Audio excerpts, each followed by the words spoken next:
अगर आप भी यमुना एक्सप्रेसवे के पास प्रॉपर्टी खरीदने का सोच रहे हैं तो आपके लिए एक गुड न्यूज़ है।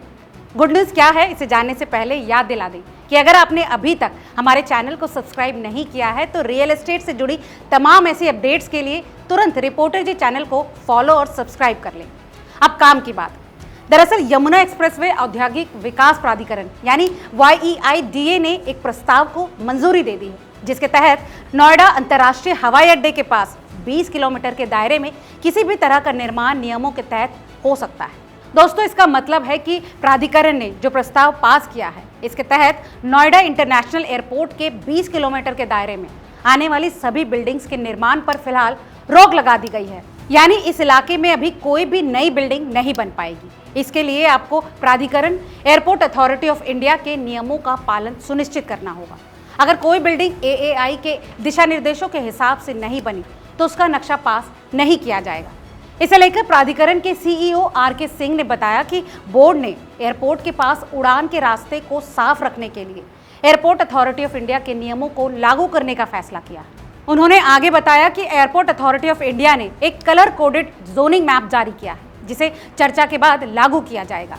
इसके अलावा प्राधिकरण इस 20 किलोमीटर के पूरे इलाके का सर्वे कराने के लिए एक विशेषज्ञ कंसल्टेंट को भी नियुक्त कराने की योजना बना रही है। दोस्तों, आप जानते हैं काम की बात कि इस पूरे फैसले का रियल एस्टेट सेक्टर पर क्या असर पड़ेगा। आपको बता दें कि इस फैसले के बाद 20 किलोमीटर के दायरे में अब निर्माण सीमित होगा।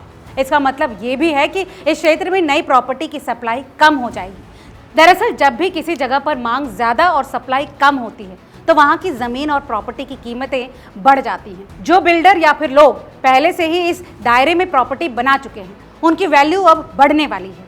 इसके अलावा यहाँ विकसित प्रोजेक्ट्स को भी फायदा मिलेगा। जिन बिल्डरों की आवासीय या फिर व्यावसायिक परियोजनाएं पहले से ही इस क्षेत्र में बनी हुई हैं और जिन्हें मंजूरी मिल चुकी है, उन्हें इसका सीधा फायदा होगा। दरअसल उनके प्रोजेक्ट्स को अब प्रीमियम लोकेशन माना जाएगा और वो ऊंचे दामों पर अपनी यूनिट्स बेच पाएंगे। अब बात करते हैं निवेशकों के सामने आने वाली चुनौतियों की। दोस्तों, जो निवेशक इस क्षेत्र में भविष्य में प्लॉट या फिर जमीन खरीदने की सोच रहे हैं, उन्हें अब नए नियमों के कारण मुश्किलों का सामना करना पड़ सकता है। उन्हें अब ये सुनिश्चित करना होगा कि उनकी खरीद एयरपोर्ट अथॉरिटी ऑफ इंडिया के नियमों का पालन करती है। इसके साथ ही नए नियम लागू होने के बाद किसी भी प्रोजेक्ट का नक्शा पास कराने में अब पहले से ज़्यादा समय लग सकता है। हर प्रोजेक्ट को AAI के दिशा निर्देशों के अनुसार ही जांचा जाएगा, जिससे बिल्डरों और निवेशकों के लिए पूरा प्रोसेस थोड़ा धीमा हो सकता है। आपको बता दें कि कई बड़े बिल्डरों ने इस क्षेत्र में बड़े बड़े हाउसिंग और कमर्शियल प्रोजेक्ट्स लॉन्च करने की योजनाएं बनाई थी, मगर अब उन्हें अपनी योजनाओं को इन नए नियमों के हिसाब से बदलना होगा, जिससे उनके प्रोजेक्ट में देरी भी हो सकती है। दोस्तों, ये फैसला रियल एस्टेट सेक्टर के लिए एक दोहरी तलवार की तरह है।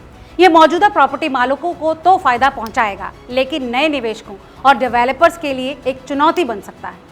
तो अगर आप भी इस दायरे में अपनी प्रॉपर्टी खरीद चुके हैं या फिर खरीदने की सोच रहे हैं, तो जान लीजिए कि आपकी प्रॉपर्टी एक प्रीमियम लोकेशन की मानी जाएगी। हाँ, बेशक इस वक्त आपको कीमत थोड़ी ज़्यादा चुकानी पड़े।